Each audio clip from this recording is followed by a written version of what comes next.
अस्सलाम वालेकुम दोस्तों, मैं तुहाडा भरा मियां मोहम्मद अफसल बट्टू ते तुसीं वेखदे पे हो डिजिटल किसान पाकिस्तान। किसान दोस्तों, अज फिर आप जनाब मक्की के खेतों में ये वो मक्की है जनाब जफर भाई दी, मेरे कज़न दी, जी पिछली बारी असीं वेच सट्टी आई तो 1.5 किला जड़ा है कि 2 किले वढ़ के लै गए सन ते विचे जनाब छड्ड गए ने। ते समझ नहीं आती भी जेडे सारे घाटे ने वह जिमीदारां वास्ते ही है या ताजर हजरात मुनाफे दे बेली ने ते घाटे दा बेली सिर्फ जमींदार ही है। ते आओ चलने जनाब जफर भाई तू भी पहले जेडे दोस्त है सन जिन्हें मकई खरीदी सी उनका नाम ही नहीं है ना याद है। मैं इंटरव्यू किया सी गुलाम नबी सी ते कसूर वाली साइड तो है ते पुछने पे गुलाम नबी साहब क्यों छड़ गए, क्योंकि आप इतने कणक लावनी सी अपन तो बड़ा पै गया घाटा। हुण अज ते मकई जी बाहरी अपन लावनी पै सी ते मकई का भी खर्चा काफ़ी है, उस दे नाल मकई का अगे मुस्तकबल नज़र नहीं आता पिया। आलू तो बाद भी मकई लगनी है, मटरी तो बाद भी मकई लगनी है, कनौले तो बाद भी मकई लगनी है। मकई है तो अल्लाह ही वारस है साडा। ते आओ चलिए जफर भाई तू गल करने ते पूरी तफसील लैने। अस्सलाम वालेकुम जी। वालेकुम। जफर खान की हाल चाल है? जफर खान जिवें अज तेरी मैनूं पोजीशन लगती पई है, बड़ी गाबरी हुई है, दवाल उड्डे हुए ने क्योंकि जिन्हें भी समझ लो घाटे है ने जमींदारां दे खाते ही ने ते मौसम का भी कोई असर है, बारिश बुरिश भी हैगी सी। ये मैनूं दसो भी हुण तां तुहाडे कोल लोकी कहंदे ने, तुहाडा मुलाजम कह रहा सी भी साडे कोल पुछ ते उठ गए ने भी जेड़ा अगे व्यापारी आया गुलाम नबी वो छड़ क्यों गया? उन्हें ना तकरीबन ना 1 दिसंबर नूं साडा सौदा होया। अच्छा।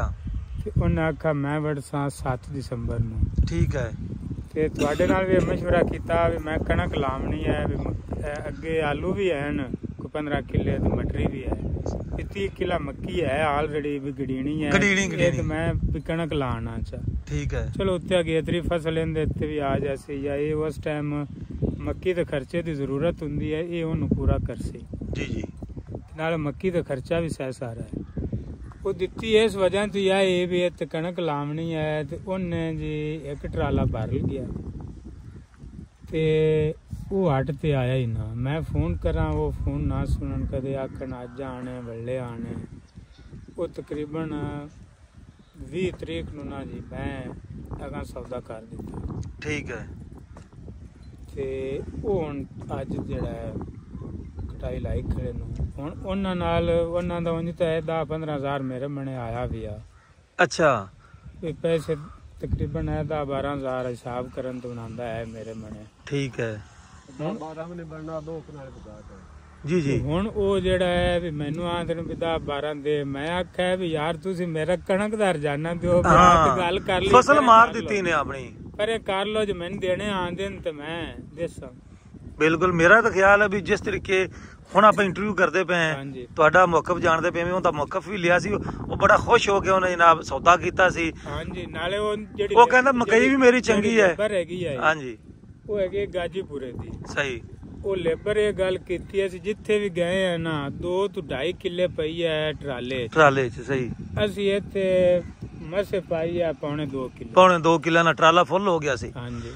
ते समझ नहीं आई भी ओनू की मसला बना, लेकिन आपां नूं कणक दा जेड़ा ना घाटा खाते पा गया है। हां जी। ते मेरा वेचण दा मकसद भी उले ये ही हैगा भी आपां कणक गाट लईए, कणक लावांगे नहीं तो अंज आपन पकावण विच मुनाफा है। ते मेरा ख्याल है भी जदों मुनाफा आंदा है उदों वो मुनाफे दे जिम्मेदार ने पुछते भी बंदे को क्यों नहीं आंदे, वड्डण क्यों नहीं आंदे। वो ऐसी तो अगली नाल पिछली गल वो वधी खड़ी है 10 टूटे पे क्यों बंदा सा तू शान लेनी ना देनी लेकिन पुछदे ने भी मकई खड़ी क्यों है। चलो हुण सौदा ठीक हो गया है। हां जी। हुण सौदा ठीक हो गया तो हुण मेरा ख्याल मनशाद भाई ने लिया है ते इंशाल्लाह ताला हुण बिले लग जासी दी तो हुण फिर आपे ते की लावना है? हुण इंशाल्लाह मकई लावांगे। मकई दा मुस्तकबिल की देखते हो? मैनूं तां खतरा लगदा पिया, तुहाडा की ज़हन है, राय है? ये सुनी है कि ना जी मिलां वाले नूं ना 2800 नूं गंदम दे दित्ती है मरियम ने। अच्छा, मरियम नवाज साहबा ने। ठीक है। ते नाल रेट कणक दा बनदे पैण 2900, अगर 2800 नूं देंदी पई है इहदा मतलब है भी कणक क्योंकि बाहरों या मिलां वाले अगर उन्होंने गवर्नमेंट ना देंदे तो मुड़ बाहरों लवे आए तो रेट वधा ही लवे आए। जिवें हुण मक्की स्टाकियां कोल पई है ते मिलां वाले हर रोज 150-20-25 पांदे नूं भी उन्हां को घटाइए किसी तरीके इस तरीके हुण मक्की है इहदा 2500 तो घट तो नहीं होना। अच्छा मैनूं ये दसो कणक दे हवाले नाल गल करदे पिओ, तुहाडा की ख्याल है भी पाकिस्तान दे जिहड़े खजाने च पई है मकई और गंदम है, ये गंदम पूरी आ जासी दी? ਕਣਕ ਦੀ ਬਿਜਾਈ ਤੇ ਥੋੜੀ ਹੋਈ ਹੈ। ਹਰ ਜਿਹੜੀ ਗਵਰਨਮੈਂਟ ਹੈ ਨਾ ਉਹ ਖਾਵਣ ਦੇ ਰਾਹ ਪਾਲਦੀ ਹੈ ਵੀ ਫਰਜ਼ ਕਰੋ ਕਿ ਪੱਕੀ ਬਣਾ ਸੀ ਤਾਂ ਉਹਨਾਂ ਨੂੰ ਲੱਭਣਾ ਹੈ ਕਮਿਸ਼ਨ। ਹਾਂ ਇਸੇ ਤਰੀਕੇ ਕਣਕ ਮੁੱਕੇਗੀ ਤਾਂ ਬਾਹਰੋਂ ਖਰੀਦਣਗੇ ਜਿਹੜੇ ਅੱਗੇ ਏਜੰਟ ਜਿਨ੍ਹਾਂ ਲਿਆਂਦੀ ਹੈ। ਸਮਝ ਆ ਗਈ, ਠੀਕ ਹੋ ਗਿਆ। ਵੀ ਉਹਨਾਂ ਨੂੰ ਜ਼ਿਮੀਦਾਰ ਨਾਲ ਆਵਾਮ ਨਾਲ ਕੋਈ ਚੀਜ਼ ਨਹੀਂ, ਵੀ ਉਹਨਾਂ ਨੂੰ ਆਦੇ ਜੇਬਾਂ ਨਾਲ ਹੈ। ਮਤਲਬ ਜਿਹੜਾ ਖਜ਼ਾਨੇ 'ਚ ਪਈ ਹੈਗੀ ਸਟੋਰਾਂ 'ਚ ਪਈ ਉਹ ਕੱਢ ਲਵਣ, ਮਿਲਾਂ ਨੂੰ ਵੇਚ ਲਵਣ। ਤੇ ਮੀਡੀਆ ਤੇ ਆ ਜਾਸੀ ਜੀ ਬੁਰਾਨ ਆ ਗਿਆ, ਗੰਦਮ ਦਾ ਬੁਰਾਨ ਆ ਗਿਆ, ਉਹਦਾ 15 ਦਿਨ ਐਵੇਂ ਜਿਸੇ ਉਲਸੀ। ਹਾਂ ਮਤਲਬ ਖਬਰਾਂ ਚੱਲਣਗੀਆਂ ਨੈਸ਼ਨਲ ਮੀਡੀਆ ਤੇ ਸਵੇਰ ਸ਼ਾਮ। ਲਿਹਾਜ਼ਾ ਨਾ ਪ੍ਰੈਸ ਕਾਨਫਰੰਸ ਕਰਸੀ ਵੀ ਸਾਨੂੰ ਆਪਨ ਗੰਦਮ ਦੀ ਅਸ਼ ਜ਼ਰੂਰਤ ਹੈ, ਲਿਹਾਜ਼ਾ ਸੀ ਇੰਪੋਰਟ ਕਰਨੇ। ਉਹ ਇੰਪੋਰਟ ਮੁੜ ਜ਼ਰੂਰਤ ਤੋਂ ਬਾਅਦ ਕਰ ਲੈ ਸੀ। ਮਤਲਬ ਇਹ ਨਾ ਬਾਹਰ ਦੇ ਕਿਸਾਨਾਂ ਨੂੰ ਫਾਇਦਾ ਦੇਣਾ ਹੈ, ਆਪਣੇ ਕਿਸਾਨਾਂ ਨੂੰ ਫਾਇਦਾ ਨਹੀਂ ਦੇਣਾ। ਜੇਬਾਂ 'ਚ ਅਗਰ ਆਪਣੇ ਕੋਲੋਂ ਲਵਣ ਮੰਗੀ ਅਗਾਂ ਉਵੇਂ ਮੰਗੀ ਦੇਵਣ ਮਿਲਾਂ ਵਾਲਿਆਂ ਤੋਂ ਉਹਨਾਂ ਨੂੰ ਸ਼ੈ ਨਹੀਂ ਬਚਦੀ ਵਿੱਚ। ਸਹੀ ਬਾਹਰੋਂ ਨਾ ਲੈਣੀ ਹੈ ਕਿਸੇ ਬਹਾਨੇ, ਅਗਲੀ ਬਾਰ ਗੱਡ ਵੀ ਦੇਣੀ ਹੈ ਵੀ ਸਰਪਲਸ ਹੋ ਗਈ ਤਾਂ ਬਾਹਰ ਗੱਡ ਦੇਣੀ ਹੈ ਤੇ ਮੁੜ ਇੰਪੋਰਟ ਕਰ ਲੈਣੀ। ਮਤਲਬ ਇੱਥੇ ਲੱਗਾ ਰਹਿਣਾ ਤਾਂ ਆਦੇ ਕਿਸਾਨ ਦਾ ਪੱਠਾ ਮੇਰਾ ਖਿਆਲ ਬੇੜਾ ਗਰਕ ਕਰਨਾ ਹੈ। ਉਹਨਾਂ ਕੋਲ ਮੇਰਾ ਖਿਆਲ ਹੈ ਵੀ ਕੋਈ ਅਦਾਦੋ ਸ਼ੁਮਾਰ ਨਹੀਂ ਹੈਗਾ, ਨਿਰਾ ਐਵੇਂ ਨਾ। ਹੁਣ ਤੂੰ ਮੈਨੂੰ ਦੱਸ ਆਪਣੇ ਕੋਲ ਕਿੰਨੇ ਕੁ ਆਏ ਨੂੰ ਪਟਵਾਰੀ ਜਾਂ ਤੁਸੀਂ ਕਣਕ ਕਿੰਨੀ ਲਾਈ ਹੈ, ਮੱਕੀ ਇੱਕ ਵੀ ਨਹੀਂ ਆਇਆ। ਇੱਕ ਵੀ ਨਹੀਂ ਆਇਆ। ਕਿਵੇਂ ਹਰ ਜਗ੍ਹਾ ਤੇ ਐਵੇਂ ਹਰ ਜਗ੍ਹਾ ਤੇ ਬਿਲਕੁਲ ਖਬਰਾਂ ਹੀ ਦੱਸੀਆਂ ਨੇ ਬੜਾ ਜਿਹੜਾ ਡਾਟਾ ਲਈ ਕਰਨ ਐਵੇਂ ਆਦੇ ਕਿਆ ਸਰਾਈਆਂ ਵੀ ਜਿਹੜਾ ਇਹਨੂੰ ਨਾ ਸਮਝ ਲੱਗ ਜਾ ਸੀ। ਬਾਹਰ ਜਿਸ ਤਰੀਕੇ ਤੁਸੀਂ ਕਹਿੰਦੇ ਪਏ ਹੋ ਵੀ ਇਹਨਾਂ ਬਾਹਰੋਂ ਮੰਗਾਣੀ ਹੈ ਤੇ ਬਾਹਰਲੇ ਕਿਸਾਨਾਂ ਨੂੰ ਫਾਇਦਾ ਹੈ, ਐਂਡ ਤੇ ਇਹ ਹੈ ਵੀ ਆਪਣੇ ਜ਼ਿਮੀਦਾਰ ਦੀ ਤਬਾਹੀ ਹੈ। ਤੇ ਆਓ ਦੋਸਤੋ ਹੁਣ ਆਪਾਂ ਚੱਲ ਰਹੇ ਜਨਾਬ ਟਰਾਲੇ ਦੀ ਸਾਈਡ ਤੇ ਜਿੱਧਰ ਟਰਾਲਾ ਫੁੱਲ ਹੁੰਦਾ ਵੀ ਹੈ ਤੇ ਇੱਥੇ ਅੱਗੇ ਇੱਕ ਟਰੈਕਟਰ ਪਾਵਣਗੇ ਤਾਂ ਕਿ ਟਰਾਲੇ ਨੂੰ ਬਾਹਰ ਕੱਢਿਆ ਜਾਵੇ ਤੇ ਮਜ਼ੀਦ ਜਿਹੜੀ ਹੈ ਗੱਲਬਾਤ ਕਰਨੇ ਹੈ ਜਿਹੜਾ ਨਵਾਂ ਵਪਾਰੀ ਆਇਆ ਤੇ ਪੁੱਛਣੇ ਵੀ ਉਹ ਕਿੱਥੋਂ ਆਇਆ ਹੈ ਤੇ ਕੀ ਹਿਸਾਬ ਕਿਤਾਬ ਹੈ ਉਹਨਾਂ ਦਾ। ਤੇ ਦੋਸਤੋ ਆਪਾਂ ਪਹੁੰਚ ਗਏ ਜਨਾਬ ਤੇ ਸਾਡੇ ਨਾਲ ਉਸਤਾਦ ਮੌਜੂਦ ਹੈ ਜਨਾਬ ਟਰੈਕਟਰ ਦਾ, ਤੇ ਟਰੈਕਟਰ ਦੇ ਬਾਰੇ ਮੁੱਲ ਲੈਣੇ ਵੀ ਟਰੈਕਟਰ ਕਿਹੜਾ ਹੈ ਤੇ ਮਜ਼ੀਦ ਜਿਹੜੀ ਹੈ ਗੱਲਬਾਤ ਕਰਨੀ ਹੈ। अस्सलाम वालेकुम जी भाईजान, की हाल है? तबीयत ठीक है? ਤੇ ਥੋੜਾ ਉੱਚਾ ਬੋਲੋ, ਡਰਦੇ ਪੈ ਜੇ, ਉੱਚਾ ਬੋਲੋ ਕੁਝ ਨਹੀਂ ਹੁੰਦਾ। ਤੇ ਕੀ ਨਾਂ ਤੁਹਾਡਾ? ਸੁਲਤਾਨ। ਸੁਲਤਾਨ ਭਾਈ, ਇਹ ਜਿਹੜਾ ਟਰੈਕਟਰ ਸਾਹਮਣੇ ਖੜਾ ਹੈ ਇਹ 265 ਹੈ ਸਪੈਸ਼ਲ ਮਾਡਲ? ਨਹੀਂ ਡੱਡੂ। ਇਹ ਡੱਡੂ ਹੈ, ਇਹਨੂੰ ਡੱਡੂ ਕਹਿੰਦੇ ਨੇ। ਕੈਸਾ ਚੱਲਦਾ ਹੈ? ਠੀਕ ਹੈ, ਟਰਾਲੇ ਤਾਂ ਵਧੀਆ ਹੈ। ਤੇ ਡੀਜ਼ਲ ਦਾ ਖਰਚਾ ਇਹਦਾ ਕਿੰਨਾ ਕੁ ਹੈ ਆਮ ਟਰੈਕਟਰ ਨਾਲ 85-75 ਨਾਲੋਂ? 60 ਨਾਲ ਘੱਟ ਹੈ, 85 ਨਾਲ ਘੱਟ। ਅੱਛਾ, ਤੇ ਇਹ ਮੈਨੂੰ ਦੱਸੋ ਵੀ ਇਹਨੂੰ ਜਿੰਨਾ ਤੁਸੀਂ ਵਜ਼ਨ ਪਾਉਂਦੇ ਹੋ ਕਿੰਨੇ 100 ਮਣ ਲੈ ਜਾਂਦਾ ਟਰਾਲਾ? 700 ਮਣ।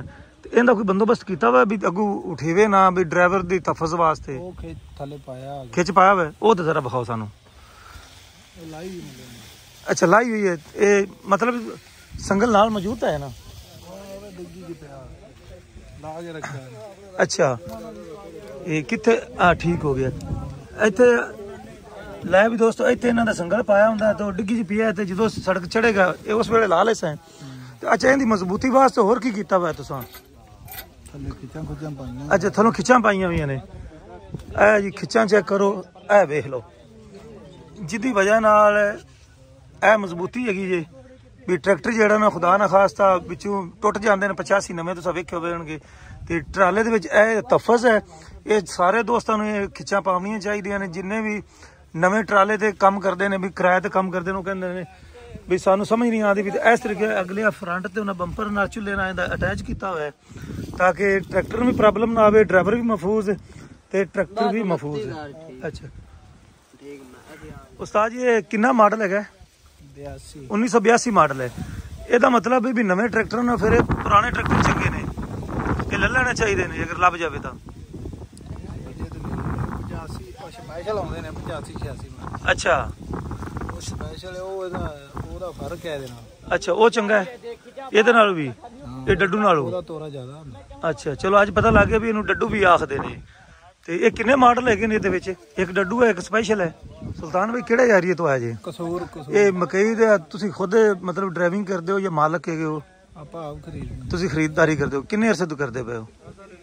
ਤਕਰੀਬਨ ਹੋ ਗਏ ਨੇ 7-8 ਸਾਲ। 7-8 ਸਾਲ ਹੋ ਗਏ। ਪਿਛਲੇ ਦਿਨ ਜਿੱਥੇ ਇੱਕ ਵਪਾਰੀ ਆਇਆ ਤੁਹਾਡੇ ਇਲਾਕੇ ਦਾ, ਮਤਲਬ ਵੀ 2.25 ਕਿੱਲੇ ਦਾ ਟਰਾਲਾ ਭਰ ਲੱਗਿਆ ਹੈ, ਤੁਹਾਡੇ ਤੇ ਨਸ ਗਿਆ। ਉਹ ਆਇਆ ਹੀ ਨਹੀਂ। ਗੁਲਾਮ ਨਬੀ ਉਹਦਾ ਨਾਂ ਹੈਗਾ ਸੀ। ਮੈਂ ਵੀਡੀਓ ਦੀ ਬਣਾਈ ਤੇ ਮੇਰਾ ਖਿਆਲ ਵੀ ਨਸਣਾ ਤਾਂ ਨਹੀਂ ਚਾਹੀਦਾ। ਹਾਂ ਨਹੀਂ ਮੇਰੇ ਨਾਲ ਇੱਥੋਂ ਹੀ ਪਰਲੇ ਪਾਸੇ ਚੜਾਇਆ ਸੀ ਉਦੋਂ ਬੜੀਆਂ ਬਣਾਈਆਂ ਹਾਂ ਤੇ ਮੈਂ ਨਾ ਵੀ ਮੇਰਾ ਖਿਆਲ ਜਿਹੜੀ ਮੇਰੀ ਗੱਲ ਕਰਨ ਦਾ ਮਕਸਦ ਹੈ ਵੀ ਅਗਰ ਵਪਾਰੀ ਨੂੰ ਮੁਨਾਫਾ ਹੋਵੇ ਤੇ ਫਿਰ ਤੇ ਵਪਾਰੀ ਜ਼ਰੂਰ ਮਤਲਬ ਇਹਨਾਂ ਖਰੀਦਾਰੀ ਕਰਦਾ ਹੈ। ਜਦੋਂ ਖੁਦਾ ਨਾ ਖਾਦਾ ਮਾੜਾ ਮੋਟਾ ਘਾਟਾ ਹੋਵੇ ਫਿਰ ਵਿੱਚੇ ਨਸ ਜਾਣਾ ਹੈ ਤੇ ਨਸਣਾ ਤਾਂ ਨਹੀਂ ਨਾ ਚਾਹੀਦਾ। ਇੱਕ ਹੋਰ ਗੱਲ ਵੀ ਹੈ ਹਾਂਜੀ ਵੀ ਆਪਾਂ ਆੜਤ ਤੇ ਜਾ ਤੇ ਸੌਦਾ ਦਿੰਨੇ ਆ, ਚਾਹ ਦਾਈ ਦਿੱਤੀ ਹੈ, ਕਣਕ ਦਿੱਤਾ ਹੈ, ਮੱਕੀ ਦਿੱਤੀ ਹੈ। ਹਾਂਜੀ ਆੜਤੀ ਅੱਜ ਤੱਕ ਖੁਸ਼ ਨਹੀਂ ਆਪਣੇ ਤੋਂ ਹੈ। ਨਹੀਂ ਉਹ ਹੋਣਾ ਵੀ ਨਹੀਂ। ਉਹਨਾਂ ਆਖਿਆ ਵੀ ਅੱਗੂ ਜਾ ਤੈਨੂੰ ਕਾਟ ਲੱਗ ਗਈ ਹੈ, ਤੇਰੀ ਜਿਹੜਾ ਟਰਾਲਾ ਗਿਆ ਨਾ ਰਿਜੈਕਟ ਹੋ ਗਿਆ, ਗੁਲਾਮ ਹੋ ਗਿਆ। ਸਹੀ ਵੀ ਐਵੇਂ ਹੀ ਜਿਹੜਾ ਬਾਕੀ ਜਿੰਨੇ ਵੀ ਹਨ ਵਪਾਰ ਹਰ ਕਿਸਮ ਦੇ, ਕੋਈ ਮੈਂ ਵਾਲਾ ਹੈ, ਕੋਈ ਗਾਂ ਵਾਲਾ ਹੈ, ਕੋਈ ਆ ਮਕਈ ਖਰੀਦਾ ਪਿਆ ਹੈ, ਇਹ ਸਾਰੇ ਹੀ ਐਬ ਗੜਦੇ। ਅਬ ਕਿਸੇ ਤਰੀਕੇ ਇਹ ਪੂਰੇ ਟਾਈਮ ਤੇ ਪੈਸੇ ਨਾ ਮੰਗ ਲਵੇ, ਜਿਹੜਾ ਉਹਨਾਂ ਵਾਅਦਾ ਕੀਤਾ ਹੁੰਦਾ ਵੀ 4 ਦਿਨ ਨੂੰ ਰੁਲਾ ਲਈਏ। ਹੁਣ ਮਕਈ ਹੈ ਕਿ ਕਿਸੇ ਜਗ੍ਹਾ ਤੇ ਵੀ ਆਪਣੇ ਗੇਟ ਦੇ ਅੰਦਰ ਲੱਗੀ ਵੀ ਔਰ ਇੱਕ ਟਾਂਡਾ ਵੀ ਮਿਸ ਨਹੀਂ, ਪਰ ਕੈਮਰਾ ਮਾਰ ਸੇ ਨਾ। ਹਾਂਜੀ ਮੈਂ ਨਾ ਦੱਸਦੀ ਪਈ ਇੱਕ ਟਾਂਡਾ ਵੀ ਮਿਸ ਨਹੀਂ ਤੇ ਦਾਣੇ ਵੀ ਫੁੱਲ ਇਹਨੂੰ ਉਤਾਂ ਸਹੀ ਤੇ ਲੇਕਿਨ ਬੰਦਾ ਕਰਦਾ ਆਦੀ ਜ਼ਰੂਰਤ ਪਿੱਛੇ ਤੇ ਉਹ ਦਿਨ ਜਿਹੜੇ ਨੂੰ ਉਹ ਮੁੜ ਅਗਾਂ ਪਿਛਾਂ ਕਰ ਲੈਂਦੇ ਅੱਗੇ ਪਿੱਛੇ ਕਰ ਲੈਂਦੇ। ਤੇ ਮਕਈ ਦੀ ਪੋਜੀਸ਼ਨ ਦੋਸਤੋ ਚੈੱਕ ਕਰ ਲਓ, ਮਾਸ਼ਾਅੱਲਾ ਮਕਈ ਘੱਟ ਹੀ ਹੈ, ਸੋਹਣੀ ਮਕਈ ਹੈ ਤੇ ਲੇਕਿਨ ਵਪਾਰੀ ਜਿਹੜੇ ਵਿੱਚੇ ਨਸ ਜਾਂਦੇ ਨੇ ਨਾ ਉਹਨਾਂ ਨਸਣਾ ਨਹੀਂ ਚਾਹੀਦਾ। ਜਿਸ ਤਰੀਕੇ ਮੁਨਾਫਾ ਲੈਂਦੇ ਨੇ ਉਸੇ ਤਰੀਕੇ ਅਗਰ ਕੋਈ ਮਾੜਾ ਮੋਟਾ ਘਾਟਾ ਵੀ ਆਉਂਦਾ ਬਰਦਾਸ਼ਤ ਕੀਤਾ ਕਰਨ, ਲੇਕਿਨ ਸਾਰੇ ਘਾਟੇ ਜਿਹੜੇ ਨੇ ਉਹ ਜ਼ਮੀਂਦਾਰ ਦੇ ਖਾਤੇ ਨੇ।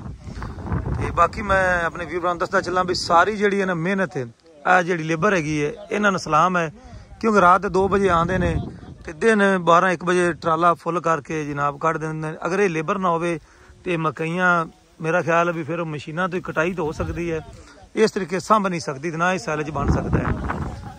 ਤੇ ਇਹਨਾਂ ਦਾ ਵੀ ਮੇਰਾ ਖਿਆਲ ਹੈ ਵੀ ਨਾ ਮਿਹਨਤ ਵਿੱਚ ਕੁਝ ਇਜ਼ਾਫਾ ਕੀਤਾ ਜਾਵੇ। ਐਵੇਂ ਅੰਦਾਜ਼ਾ ਲਾ ਲਓ ਕਿ ਕਿਸ ਤਰੀਕੇ ਜਨਾਬ ਸੀੜੀ ਲਾ ਕੇ ਤੇ ਉਹ ਜਨਾਬ ਟਰਾਲੇ ਦੇ ਉੱਪਰ ਲੋਡ ਕਰਦੇ ਪਏ ਨੇ। ਇਹ ਨਾ ਕੋਈ ਸੌਖਾ ਕੰਮ ਨਹੀਂ ਹੈਗਾ, ਲੇਕਿਨ ਪਾਲਿਸੀ ਬਣਾਉਣ ਵਾਲਿਆਂ ਨੂੰ ਇਹਨਾਂ ਅੰਦਾਜ਼ਾ ਨਹੀਂ ਹੈਗਾ ਵੀ ਖੇਤਾਂ ਵਿੱਚ ਕਿਸ ਤਰੀਕੇ ਕੰਮ ਕੀਤਾ ਜਾਂਦਾ ਹੈ। ਮਜ਼ਦੂਰ ਤੇ ਕਿਸਾਨ ਮਿਲ ਕੇ ਜਨਾਬ ਫਸਲਾਂ ਤਿਆਰ ਕਰਦੇ ਨੇ, ਖੁਰਾਕ ਪੈਦਾ ਕਰਦੇ ਨੇ ਤੇ ਇਹਨਾਂ ਨੂੰ ਜਨਾਬ ਨਾ ਤਾਂ ਕਿਸਾਨ ਨੂੰ ਨਾ ਹੀ ਮਜ਼ਦੂਰਾਂ ਨੂੰ ਕੋਈ ਸ਼ੈ ਜਿਹੜੀ ਹੈ ਨਾ ਉਸ ਹਿਸਾਬ ਨਾਲ ਰਿਟਰਨ ਨਹੀਂ ਹੁੰਦੀ ਜਿੰਨੀ ਉਹ ਮਿਹਨਤ ਕਰਦੇ ਨੇ। ਤੇ ਹੁਣ ਮੈਨੂੰ ਤਾਂ ਇਜਾਜ਼ਤ, ਤੁਹਾਡਾ ਭਰਾ ਮੀਆਂ ਮੁਹੰਮਦ ਅਫਜ਼ਲ ਬੱਟੂ, ਅੱਲਾ ਹਾਫਿਜ਼, ਪਾਕਿਸਤਾਨ ਜ਼ਿੰਦਾਬਾਦ।